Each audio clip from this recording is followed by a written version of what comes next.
সুখের আগে আল্লাহ বান্দার তিনটি পরীক্ষা নেন।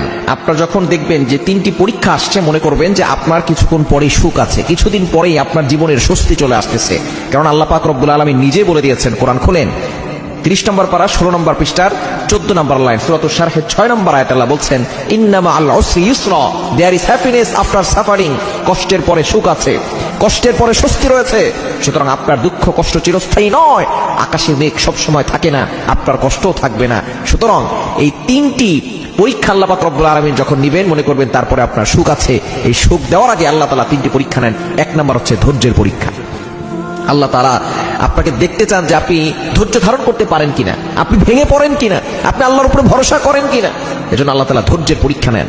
এজন্য আল্লাহ পাক রব্বুল আলামিন নিজে বলে দিয়েছেন, তোমরা ধৈর্য ধারণ করো, ইন্নাল্লাহা মাআস সাবিরিন, নিশ্চয়ই ধৈর্যশীলদের সাথে আল্লাহ আছেন। সুতরাং 1 নম্বর হচ্ছে ধৈর্যের পরীক্ষা নেন।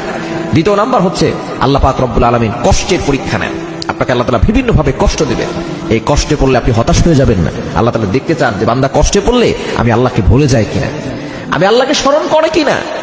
এজন্য কষ্টে পড়লে আপনি যখন বিপদে পড়বেন তখন আপনি ভুলে যাবেন না আল্লাহকে, আপনি আল্লাহর কথা স্মরণ করবেন বেশি বেশি। এবং 3 নাম্বার হচ্ছে নিঃসঙ্গ জীবন দান করেন। প্রথমে পরীক্ষা নেন, নিঃসঙ্গ পরীক্ষা। কেউ আপনার পাশে থাকবে না, সকলের দরজা বন্ধ হয়ে যাবে। তখন আল্লাহ তাআলা বুঝতে চান যে বান্দা আমি আল্লাহর দরজার দিকে তাকাই কিনা। কারণ দুনিয়ার সকল দরজা বন্ধ হয়ে গেলেও আল্লাহর দরজা কখনো বন্ধ হয় না। নিঃসঙ্গ আপনার আশেপাশে দেখবেন কেউ নাই, আপনার মা নাই, আপনার বাবা নাই, আপনার ভাই বোন আত্মীয় স্বজন সকলে আপনার থেকে দূরে সরে গেছে।